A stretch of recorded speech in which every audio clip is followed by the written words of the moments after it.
الحمد لله نحمده ونستعينه ونستغفره ونعوذ بالله من شرور أنفسنا ومن سيئات أعمالنا من يهده الله فلا مضل له ومن يضلل فلا هادي له وأشهد أن لا إله إلا الله وحده لا شريك له وأشهد أن محمدًا عبده ورسوله أما بعد فإن خير الحديث كتاب الله وخير الهدي هدي محمد صلى الله عليه وسلم وشر الأمور محدثاتها وكل محدثة بدعة وكل بدعة ضلالة وكل ضلالة في النار. أعوذ بالله من الشيطان الرجيم. بسم الله الرحمن الرحيم. وَإِذْ بَوَّأْنَا لِإِبْرَاهِيمَ مَكَانَ الْبَيْتِ أَلَّا تُشْرِكْ بِي شَيْئًا وَطَهِّرْ بَيْتِيَ لِلطَّائِفِينَ وَالْقَائِمِينَ وَالرُّكَّعِ السُّجُودِ وَأَذِّنْ فِي النَّاسِ بِالْحَجِّ يَأْتُوكَ رِجَالًا وَعَلَى كُلِّ ضَامِرٍ يَأْتِينَ مِنْ كُلِّ فَجٍّ عَمِيقٍ. معزز اسلامی و دینی بھائیوں، گزشتہ خطبہ جمعہ میں آپ کے سامنے حج کے اہم پیغام کا ذکر کیا تھا. حج، اس کے اندر کئی ایک مظاہر پائے جاتے ہیں. حج کے اندر سب سے بڑا مظہر تو توحید باری تعالیٰ کا ہوتا ہے، جس کا ذکر مختصر انداز میں آپ کے سامنے پچھلے خطبے میں کیا گیا تھا. تو آج کے خطبہ جمعہ میں بھی میں آپ کے سامنے حج کے اندر توحید و سنت کے جو مظاہر پائے جاتے ہیں ان کا ذکر کرنا چاہتا ہوں. حج کے اندر توحید و سنت اور اتحاد کے مظاہر پائے جاتے ہیں. اللہ رب العالمین نے جس آیت میں حج کی فرضیت کا ذکر کیا ہے اس میں اللہ رب العالمین نے فرمایا کہ وَلِلَّهِ عَلَى النَّاسِ حِجُّ الْبَيْتِ مَنِ اسْتَطَاعَ إِلَيْهِ سَبِيلًا، کہ اللہ رب العالمین کے گھر کا حج کرنا فرض ہے ان لوگوں کے لیے جو وہاں تک پہنچنے کی استطاعت رکھتے ہیں، راستے کی طاقت رکھتے ہیں. اور اللہ کے رسول صلی اللہ علیہ وسلم نے احادیث کے اندر اس کی وضاحت بیان فرمائی ہے کہ استطاعت سے کیا مراد ہے. آپ صلی اللہ علیہ وسلم نے فرمایا کہ الزاد والراحلہ، کہ سواری کا انتظام ہونا چاہیے اور اسی طرح سے راستے کے توشے کا انتظام ہونا چاہیے. تو یہ دو چیزیں استطاعت میں اہم کردار رکھتی ہیں. ان کے علاوہ اور بھی چیزیں ہیں کہ جن کے ہونے کے بعد انسان پر حج فرض ہو جاتا ہے. بہرحال فرضیت کا ذکر کرنے کے بعد 2-3 آیتوں کے بعد اللہ رب العالمین نے اپنی رسی کو مضبوطی سے تھامنے کا حکم دیا ہے. اپنی رسی کو مضبوطی سے تھامنے کا حکم دیا اور فرمایا کہ وَاعْتَصِمُوا بِحَبْلِ اللَّهِ جَمِيعًا وَلَا تَفَرَّقُوا، اللہ کی رسی کو مضبوطی سے تھام لو اور آپس میں تفرقہ بازی نہ کرو، فرقوں میں نہ بٹو. تو آپ دیکھیے، جب ہم آیتوں کا تعلق دیکھتے ہیں اور علم المناسبات، جو کہ باضابطہ علوم قرآن کا ایک علم ہے کہ آیتوں کا آپس میں کیا ربط ہوتا ہے، کیا تعلق ہوتا ہے، تو ہم دیکھتے ہیں کہ حج کے مضمون میں حج کی آیتوں کا ذکر کرنے کے بعد اللہ رب العالمین نے امت کی وحدت کا ذکر کیا ہے اور آگے اللہ رب العالمین نے یاد دلایا ہے کہ یہی اللہ کی رسی ہے، اسی کو پکڑنے کی وجہ سے اللہ رب العالمین نے تم کو متحد کر دیا ہے، اللہ رب العالمین نے تم کو جمع کر دیا ہے. اللہ نے یاد دلایا کہ وَاذْكُرُوا نِعْمَةَ اللَّهِ عَلَيْكُمْ اِذْ كُنْتُمْ أَعْدَاءً فَأَلَّفَ بَيْنَ قُلُوبِكُمْ، کہ یاد کرو جب تم آپس میں ایک دوسرے کے دشمن تھے، خون کے پیاسے تھے. فَأَلَّفَ بَيْنَ قُلُوبِكُمْ، اللہ رب العالمین نے تمہارے دلوں کے درمیان الفت پیدا کر دی، تمہارے دلوں کے درمیان محبت ڈال دی، محبت پیدا کر دی. فَأَصْبَحْتُمْ بِنِعْمَتِهِ إِخْوَانًا، اللہ رب العالمین کی نعمت اور اس کے احسان سے تم بھائی بھائی بن گئے. تو اس کا مظہر، سب سے عظیم مظہر جو ہم دیکھتے ہیں وہ حج کے اندر دیکھتے ہیں کہ فرزندان توحید، اللہ رب العالمین کی توحید پر عمل کرنے والے، اللہ رب العالمین کو سچے انداز میں ماننے والے، اللہ رب العالمین کو تمام چیزوں میں یکتا اور تنہا ماننے والے، وہ حج کا بھرپور فائدہ اٹھاتے ہیں اور وہاں جا کر اتحاد کا مظہر پیش کرتے ہیں، توحید کا مظہر پیش کرتے ہیں اور اسی طرح سے اتباع سنت کا مظہر پیش کرتے ہیں۔ تو آئیے ہم چند آپ کو مثالیں دیتے ہیں کہ حج کے اندر کہاں کہاں ہمیں زبردست توحید نظر آتی ہے اور اسی طرح سے اتباع سنت ہمیں کہاں کہاں نظر آتی ہے۔ تو آپ دیکھیے حج کے اندر ایک اہم کام جو کیا جاتا ہے وہ اللہ رب العالمین کے گھر کا طواف ہے۔ اللہ رب العالمین کے گھر کا جب طواف کیا جاتا ہے تو اس کے بعد جو 2 رکعتیں پڑھی جاتی ہیں، طواف کی جو 2 رکعتیں پڑھی جاتی ہیں، آپ دیکھیے مقام ابراہیم کے پاس اگر موقع مل جائے تو وہاں پر پڑھی جائیں، ورنہ جہاں بھی آپ کو موقع مل جائے وہاں پر پڑھیں۔ تو اس کے اندر جو صورتیں لگائی جاتی ہیں، تو کوئی بھی صورت لگا لی جائے نماز ہو جائے گی، لیکن آپ دیکھیے اللہ کے رسول صلی اللہ علیہ وسلم سے جو سورے ثابت ہیں وہ یہ کہ پہلی رکعت میں قل یا ایھا الکافرون پڑھی جائے اور اس کے بعد اس کی دوسری رکعت میں سورہ اخلاص پڑھی جائے۔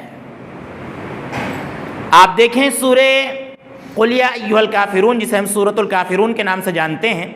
اس سورت کے اندر مکمل کافروں سے بیزاری کا اعلان ہے، بت پرستی سے بیزاری کا اعلان ہے، اور اللہ رب العالمین نے صاف فرما دیا کہ اے نبی صلی اللہ علیہ وسلم، اگر یہ کافر اپنی روش پر رہتے ہیں اور آپ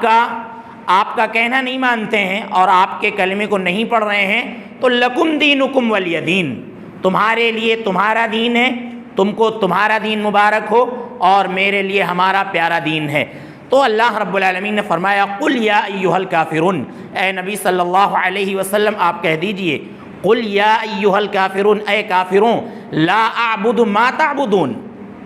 کہ میں عبادت نہیں کروں گا ان معبودوں کی جن کے تم کرتے ہو، جن کی تم پرستش کرتے ہو، اللہ کو چھوڑ کر جن کو تم پکارتے ہو ان کی پرستش میں نہیں کروں گا۔ اے نبی صلی اللہ علیہ وسلم آپ کہہ دیجئے ولا انتم عابدون ما اعبد، اور نہ تو تم ان معبودوں کی پرستش کر رہے ہو اور نہ تو کرو گے جن کی میں پرستش کر رہا ہوں، جس اللہ کی، جس یکتا معبود کو میں مان رہا ہوں، جس کے سامنے میں جھک رہا ہوں، جس کی عبادت میں کر رہا ہوں، تم اس کی عبادت نہیں کرو گے۔ اور آگے اللہ رب العالمین نے پھر انہی باتوں کا تاکیدی حکم دیا، اور آخر میں اللہ رب العالمین نے فرمایا کہ اے نبی صلی اللہ علیہ وسلم آپ یہ بھی کہہ دیجئے کہ لکم دینکم ولی دین، تمہارے لیے تمہارا دین ہے اور ہمارے لیے ہمارا دین ہے۔ تو رکعات طواف میں جو پہلی رکعت میں ہم سورت لگاتے ہیں وہ سورۃ الکافرون لگاتے ہیں، اس کے بعد دوسری رکعت میں ہم سورۃ الاخلاص پڑھتے ہیں جو کہ توحید کا جامع تعارف ہے۔ سورہ اخلاص یہ توحید کا جامع تعارف ہے۔ اللہ رب العالمین نے پوری توحید کو سورۃ الاخلاص کے اندر سمیٹ دیا ہے، اور اپنی ذات کا اللہ رب العالمین نے جو بہترین تعارف سورۃ الاخلاص کے اندر کرایا ہے مختصر انداز میں، یہ تعارف ہمیں کہیں اور نہیں ملتا ہے۔ اللہ رب العالمین نے فرمایا قل هو اللہ احد، کہ اے نبی صلی اللہ علیہ وسلم آپ کہہ دیجئے کہ اللہ رب العزت ایک ہے، اللہ رب العزت ایک ہے، اللہ رب العزت کا کوئی شریک نہیں، اللہ الصمد، اللہ رب العزت بے نیاز ہے۔ آپ دیکھ لیجئے دنیا میں جو معبودان باطلہ کی پرستش کی جاتی ہے وہ کسی بھی ناحیے سے بے نیاز نہیں ہیں،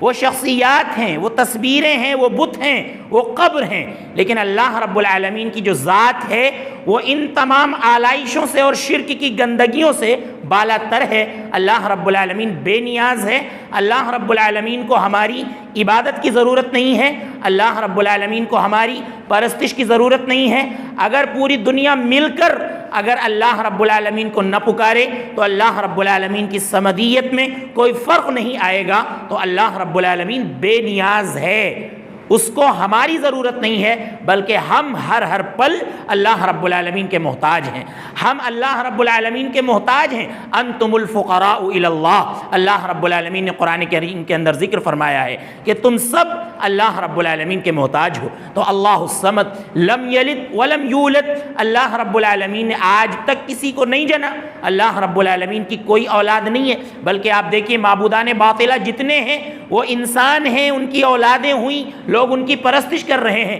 لیکن اللہ رب العالمین نے جو معبود کا تعارف کرایا ہے، جو سچے معبود کا اور معبود حقیقی کا تعارف کرایا ہے، وہ یہ کہ وہ کسی کو پیدا نہ کرتا ہو، کسی کو پیدا نہ کیا ہو اس نے، اس کی ذات سے کوئی پیدا نہ ہوا ہو، ایسی ذات معبود بننے کی صلاحیت رکھتی ہے۔ اللہ رب العالمین نے ذکر فرمایا وَلَمْ يُولَدْ، نہ وہ خود پیدا ہوا ہو، خود بھی وہ کسی سے پیدا نہ ہوا ہو، ایسی ذات معبود بننے کی صلاحیت رکھتی ہے۔ وَلَمْ يَكُنْ لَهُ كُفُوًا أَحَدٌ، اور اس کا کوئی ہمسر اور کوئی برابر نہ ہو، اس کی برابری کوئی نہ کر پائے، وہ یکتا ہو، تنہا ہو، اپنے اعمال میں، اپنی صفات میں، اپنے افعال میں، اپنی ذات میں وہ یکتا اور تنہا ہو، ایسی ہی ذات معبود بننے کی صلاحیت اور الہ بننے کی صلاحیت رکھتی ہے۔ تو اللہ رب العالمین نے اس کے اندر جامع تعارف پیش کیا ہے۔ تو آپ دیکھیے حج کی ہم دوسری رکعت میں، طواف کی ہم دوسری رکعت میں ہم یہ صورت لگاتے ہیں تو اللہ رب العالمین کا جامع تعارف ہمارے اندر آ جاتا ہے۔ تو حج کے اندر توحید کا یہ بہت بڑا مظہر ہے، اور اتباع سنت کا بھی یہ مظہر ہے کہ اگر یہی دونوں صورتیں پڑھی جائیں تو اس میں اللہ کے رسول صلی اللہ علیہ وسلم کی سنت کی پیروی بھی ہے، اور جب ہم یہ صورت پڑھتے ہیں تو ان کا معنی یہ بتلاتا ہے کہ اس کے اندر اللہ رب العالمین کی توحید اور اللہ رب العالمین کے ایک ہونے کا بہت بڑا مظہر پایا جاتا ہے۔ آپ دیکھیں حجر اسود کا استلام کیا جاتا ہے یا اس کو بوسہ دیا جاتا ہے، اس کو بوسہ دیا جاتا ہے، تو اس کے جو بوسہ دینے کا عمل ہے بڑا پیارا انداز ہے حضرت عمر رضی اللہ عنہ کا اس سلسلے میں بیان کرنے کا۔ حضرت عمر رضی اللہ عنہ کے بارے میں تابعی کہتے ہیں کہ حضرت عمر رضی اللہ عنہ حجر اسود کے بعد پاس آئے وقبلہ، اور اس کو بوسہ دیا۔ بوسہ دینے کے بعد کہتے ہیں کہ وَلَوْلَا أَنِّي رَأَيْتُ رَسُولَ اللَّهِ صلی اللہ علیہ وسلم يُقَبِّلُكَ مَا قَبَّلْتُكَ، انہوں نے پہلے تو یہ کہا کہ میں جانتا ہوں، انی لأعلم، میں اچھی طرح سے جانتا ہوں، انک حجر، کہ تو ایک پتھر ہے، لا تنفع ولا تضر، تو نہ تو نفع دے سکتا ہے نہ تو نقصان دے سکتا ہے، ایک پتھر ہے، میں یہ جانتا ہوں، لیکن اگر ولولا انی رأیت رسول اللہ صلی اللہ علیہ وسلم یقبلک ما قبلتک، اگر میں نے اللہ کے رسول صلی اللہ علیہ وسلم کو تجھے بوسہ دیتے ہوئے، چومتے ہوئے نہ دیکھا ہوتا، ما قبلتک، تو میں تجھے کبھی بھی بوسہ نہ دیتا۔ میں بوسہ اس وجہ سے دے رہا ہوں کہ اللہ کے رسول صلی اللہ علیہ وسلم تجھے بوسہ دیا کرتے تھے۔ تو آپ دیکھیے اس کے اندر توحید بھی ہے اور اتباع بھی ہے۔ توحید یہ ہے کہ حضرت عمر رضی اللہ عنہ نے فرمایا کہ لا تنفع ولا تضر، تو نہ تو نفع کا مالک ہے نہ تو نقصان کا مالک ہے، کوئی بھی ذات دنیا کے اندر نفع اور نقصان کی مالک نہیں ہے، نفع اور نقصان کی مالک وہ اللہ رب العالمین کی ذات ہے اور کوئی بھی ذات نہیں ہے، تو نفع نقصان نہیں دے سکتا۔ یہ توحید کا بہت بڑا مظہر ہے۔ حجر اسود کو بوسہ دینے میں یہ توحید کا بہت بڑا مظہر ہے۔ اور اس کے بعد آپ دیکھیے انہوں نے کہا کہ میں ایسا کر رہا ہوں صرف اس وجہ سے کہ اللہ کے رسول صلی اللہ علیہ وسلم کو تجھے بوسہ دیتے ہوئے میں نے دیکھا ہے۔ تو اس میں اتباع پائی گئی کہ صحابہ کرام اللہ کے رسول صلی اللہ علیہ وسلم کی کتنی زیادہ اتباع کرتے تھے اور اللہ کے رسول صلی اللہ علیہ وسلم کی اتباع کے کتنے زیادہ حریص رہا کرتے تھے۔ آپ دیکھیے حج کے اندر سعی بین الصفا والمروہ، صفا اور مروہ کے درمیان سعی کی جاتی ہے۔ تو یہ سعی کا اپنا ایک پس منظر ہے، اور یہ سعی ہمیں ہاجرہ علیہ السلام کی یاد دلاتی ہے کہ ہاجرہ علیہ السلام پانی کی تلاش میں دوڑی تھی، تو اللہ رب العالمین نے اسی دوڑنے کو ایک منسک قرار دیا ہے، ایک عمل قرار دیا ہے کہ حج کا ایک عمل ہے اور اس پر عمل کرنا ضروری ہے۔ اور سعی ان الصفا والمروہ من شعائر اللہ، اللہ رب العالمین نے ذکر فرمایا کہ صفا اور مروہ یہ دونوں جو پہاڑیاں ہیں یہ اللہ رب العالمین کے شعائر میں سے ہیں۔ اللہ رب العالمین کی نشانیوں میں سے ہیں، اللہ رب العالمین کی علامتوں میں سے ہیں، لہذا ان کی سعی کرو، ان کی سعی کرو۔ تو ان کی سعی کی جاتی ہے۔ آپ دیکھیں سعی کی جو تاریخ ہے وہ حضرت ہاجرہ علیہ السلام سے ملتی ہے۔ ہاجرہ علیہ السلام کو جب ابراہیم علیہ السلام نے وادی غیر ذی زرع میں چھوڑا تھا تو انہوں نے یہی کہا تھا کہ اے ابراہیم، آپ مجھے کیسی وادی میں چھوڑ کر جا رہے ہیں کہ لیس فیہا ماء ولا انیس، جس میں نہ تو کوئی مونس و غمخوار ہے کہ کوئی ہماری غمخواری کرے، کوئی ہمارا تعاون کرے، کوئی ہماری مدد کرے، اور نہ تو یہاں پر پانی وانی ہے، پانی بھی نہیں ہے بہت زیادہ، آپ جو ہے کیسے ہمیں چھوڑ کر جا رہے ہیں؟ تو ابراہیم علیہ السلام چلتے جا رہے تھے اور ہاجرہ اصرار کرتی جا رہی تھی۔ اس کے بعد آپ دیکھیے ہاجرہ نے کہا کہ اللہ امرک بہذا، اے ابراہیم کیا اللہ رب العالمین نے تم کو اس بات کا حکم دیا ہے؟ کیا اللہ رب العالمین نے آپ کو ایسا کرنے کا حکم دیا ہے؟ تو ابراہیم علیہ السلام نے کہا کہ نعم، مجھے ایسا کرنے کا حکم اللہ رب العالمین نے دیا ہے۔ تو ہاجرہ علیہ السلام نے کہا کہ اذن لا یضیعنا، تب اللہ رب العالمین ہمیں ضائع نہیں کرے گا، اللہ رب العالمین ہمیں ضائع نہیں کرے گا۔ پورا معاملہ ہاجرہ علیہ السلام نے اللہ رب العالمین کے حوالے کر دیا اور اپنا پورا تعلق اللہ رب العالمین سے جوڑ لیا۔ تو آپ دیکھیں توحید کا کتنا بڑا مظہر ہے کہ جب سارے سہارے ٹوٹ جاتے ہیں، جب آپ کو ایسا لگنے لگے کہ دنیاوی جو چیزیں ہیں وہ ختم ہونے والی ہیں اور دنیا کے لوگ ہمارا ساتھ چھوڑ رہے ہیں، اور ایسا لگے کہ موت ہمیں ہر طرف سے نظر آ رہی ہے، تو ایسے موقع پر ایک انسان کو صرف اور صرف اپنا تعلق اللہ رب العالمین سے جوڑنا چاہیے،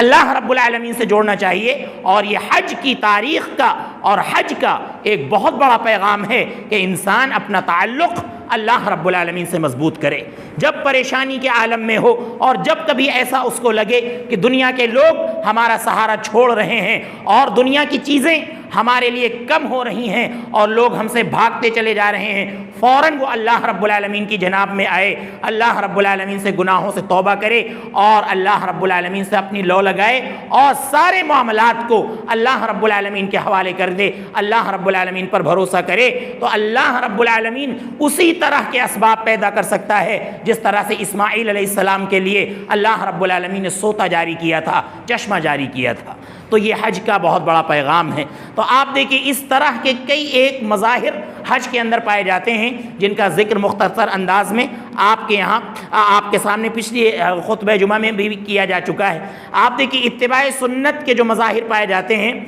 حج کے اندر، تو ان کا بھی آپ کے سامنے ذکر آتا رہتا ہے۔ تو آپ دیکھیں اللہ کے رسول صلی اللہ علیہ وسلم جب اپنا پہلا اور آخری حج کر رہے تھے تو اللہ کے نبی صلی اللہ علیہ وسلم بار بار صحابہ کرام سے کہہ رہے تھے خذوا عنی مناسککم، کہ اے صحابہ کرام تم لوگ حج کے مسائل مجھ سے سیکھ لو، حج کے احکامات، حج کا طریقہ مجھ سے سیکھ لو۔ اللہ کے نبی صلی اللہ علیہ وسلم نے فرمایا کہ مجھے ایسا لگ رہا ہے یا میں سمجھ رہا ہوں کہ لا احج بعد حجتی ہذہ، کہ اس حج کے بعد میں آئندہ حج نہ کر پاؤں، اس حج کے بعد میں آئندہ حج نہ کر پاؤں، مجھے ایسا لگ رہا ہے، لہذا تم لوگ مجھ سے حج کے مسائل سیکھ لو۔ لہذا صحابہ کرام نے اللہ کے رسول صلی اللہ علیہ وسلم سے حج کے مسائل سیکھے، حج کے احکامات سیکھے، اللہ کے رسول صلی اللہ علیہ وسلم سے حج کی سنتیں سیکھیں، اور جو سنتیں حج کے اندر پائی جاتی ہیں صحابہ کرام نے اپنے عمل سے ان کا اظہار کیا۔ آپ دیکھیں حج کے اندر ایک اہم سنت ہے کہ عرفہ میں ٹھہرا جاتا ہے، اور اللہ کے رسول صلی اللہ علیہ وسلم نے حدیث کے اندر فرمایا کہ الحج العرفہ، کہ عرفہ میں ٹھہرنا ہی حج ہے، یعنی حج کا ایک اہم حصہ ہے، حج کا ایک اہم رکن ہے کہ عرفہ میں ٹھہرا جائے۔ وہاں پر سورج ڈوبنے تک ٹھہرا جاتا ہے، اور سورج ڈوبنے کے بعد مزدلفہ آیا جاتا ہے۔ سورج ڈوب گیا ہے، مغرب کا وقت ہو گیا ہے، عقل یہ کہتی ہے کہ سورج ڈوب جائے تو نماز پڑھو مغرب کی، لیکن اللہ کے رسول صلی اللہ علیہ وسلم کی سنت وہاں پر کہتی ہے کہ آپ کو نماز نہیں پڑھنا ہے، آپ کو نماز نہیں پڑھنا ہے عرفہ میں، اور مزدلفہ میں آ کر مغرب اور عشاء کی نماز ایک ساتھ پڑھنی ہے۔ بہت اٹپٹی سی بات ہے، اٹپٹا لگے گا کہ سورج ڈوب گیا اور ہمیں نماز نہیں پڑھنی ہے، اور وہاں پر نماز نہ پڑھنا اس میں ثواب ہے اور اس میں اللہ کے رسول صلی اللہ علیہ وسلم کی پیروی۔ بعض لوگ وہاں ہوتے ہیں جن کو نہیں پتہ ہوتا تو وہ نماز پڑھنے کی کوشش کرتے ہیں، کچھ تو وہیں پہ پڑھنے لگتے ہیں کہ سورج ڈوب گیا اور اللہ کے نبی صلی اللہ علیہ وسلم کا حکم ہے، آپ کی آنکھوں کی ٹھنڈک ہے لہذا نماز پڑھنا چاہیے، تو بعض لوگ پڑھنے لگتے ہیں، بہت سے لوگ راستے میں پڑھنے کی کوشش کرتے ہیں، تو یہ بالکل غلط ہے، ناجائز ہے۔ اللہ کے رسول صلی اللہ علیہ وسلم کی سنت یہ ہے کہ سورج ڈوب گیا ہے، مغرب کا وقت ہو گیا ہے، لیکن آپ کے سنت کا تقاضا یہ ہے کہ مزدلفہ میں آ کر عشاء اور مغرب کی نماز ایک ساتھ پڑھی جائے گی۔ اور اسی طرح سے آپ دیکھ لیجئے بہت سے مظاہر ہیں، بلکہ پورا حج آپ دیکھ لیجئے اتباع سنت کا مظہر ہے۔ آپ اپنے کپڑوں میں حج نہیں کر سکتے ہیں، اللہ کے رسول صلی اللہ علیہ وسلم نے جو احرام بتایا ہے اسی احرام میں اور اسی کپڑے میں آپ حج کر سکتے ہیں۔ احرام باندھنا یہ واجب اور ضروری ہے۔ اسی طرح سے آپ دیکھیے اللہ کے رسول صلی اللہ علیہ وسلم نے سنت کے اندر حالت احرام میں بعض جائز چیزوں کو حالت احرام میں ناجائز قرار دیا۔ ان ساری چیزوں پر آپ کو عمل کرنا ہے، اگر آپ عمل نہیں کر رہے ہیں تو آپ کا حج فاسد ہو جائے گا۔ اسی طرح سے طواف کہاں پہ شروع کرنا ہے، کہاں پہ ختم کرنا ہے، اللہ کے رسول صلی اللہ علیہ وسلم کی سنت کے مطابق کرنا ہے۔ اور اسی طرح سے زمزم پینے کا معاملہ ہے، اللہ کے نبی صلی اللہ علیہ وسلم نے زمزم پیا تھا، اس لیے ماء مبارک سمجھ کر، مبارک پانی سمجھ کر اللہ کے نبی صلی اللہ علیہ وسلم کی سنت پر عمل کرتے ہوئے ہم زمزم پیتے ہیں۔ اضطباء ہم کرتے ہیں، اپنے دائیں کندھے کو کھولتے ہیں احرام میں، تو جو اضطباء کیا جاتا ہے یہ بھی اللہ کے رسول صلی اللہ علیہ وسلم کی سنت میں کیا جاتا ہے کہ اللہ کے نبی صلی اللہ علیہ وسلم نے بھی ایسا کیا تھا۔ تو یہ آپ دیکھیے اتباع سنت کے کتنے مظاہر ہیں۔ ہم نے آپ کو بتایا تھا کہ حج جو ہے وہ پوری دنیا نہیں کرتی ہے ہر سال، حج جو ہے 30-35 لاکھ لوگ کرتے ہیں، لیکن حج کا جو پیغام ہوتا ہے وہ تمام امت کے لیے عام ہوتا ہے، تمام لوگوں کے لیے عام ہوتا ہے، چاہے ہم حج کرنے کے لیے جائیں یا اپنے گھر پر ہوں۔ تو حج یہ ہمیں پیغام دیتا ہے کہ ہم پورے طور پر ہم توحید کے دلدادہ بن جائیں اور ہم اللہ رب العالمین کی توحید کو خوب اچھی طرح سے سمجھ لیں، اور حج کے ایام اگر آ کر گزر جائیں اور اللہ رب العالمین کی توحید ہم نہ سمجھ پائیں تو ہم سمجھ لیں کہ ہم نے ان دنوں سے کچھ بھی فائدہ نہیں اٹھایا، ہم نے حج کے پیغام سے کچھ بھی فائدہ نہیں اٹھایا۔ اور اتباع سنت کی اہمیت اگر حج کے موسم میں ہمارے اندر نہ آئے تو ہم سمجھ لیں کہ ہم نے اسلام کا جو 5واں رکن حج ہے اس کے پیغام کو نہیں سمجھا ہے۔ تو حج کا سب سے اہم پیغام ہے اللہ رب العالمین کی توحید پر قائم رہنا اور اللہ کے نبی صلی اللہ علیہ وسلم کی سنت کی پیروی کرنا، اور ہر جگہ یہ سنت ہمیں نظر آنی چاہیے، ہمارے چہرے مہرے میں یہ سنت نظر آئے،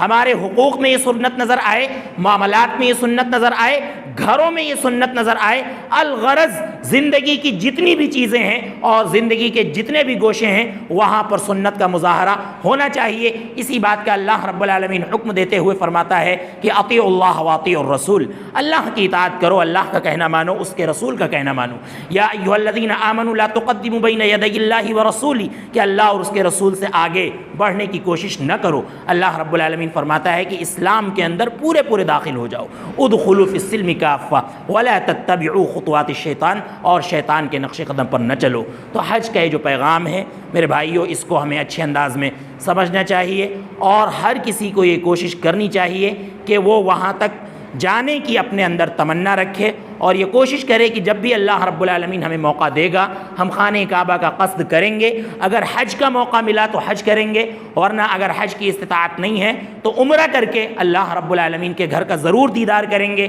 اور اللہ رب العالمین کی واضح نشانیوں کا دیدار کریں گے اور ان سے ہم سبق حاصل کریں گے۔ اللہ رب العزت ہمیں ان باتوں کی توفیق عطا فرمائے، اللہ رب العزت ہمیں حج کے پیغام کو سمجھنے کی توفیق عطا فرمائے، اللہ رب العزت ہمیں حج کے مظاہر یعنی توحید و سنت سے سبق حاصل کرنے کی توفیق عطا فرمائے۔ اللہ رب العزت ہمیں توحید پر قائم و دائم رکھے۔ اے اللہ، جن بھائیوں نے دعا کی گزارش کی ہے ان کی تمام جائز تمناؤں کو قبول فرما، اگر وہ بیمار ہیں تو انہیں شفائے کاملہ عاجلہ عطا فرما۔ اے اللہ، ہمارے والدین پر رحم فرما، اے اللہ ہمارے بوڑھے لوگوں پر رحم فرما، اے اللہ تمام مسلمانان عالم پر رحم فرما۔ اے اللہ، جب تک ہمیں اس دنیا میں رکھ ایمان کی حالت میں رکھ، جب ہمارا خاتمہ ہو ایمان کی حالت میں ہو۔ وآخر دعوانا ان الحمد للہ رب العالمین۔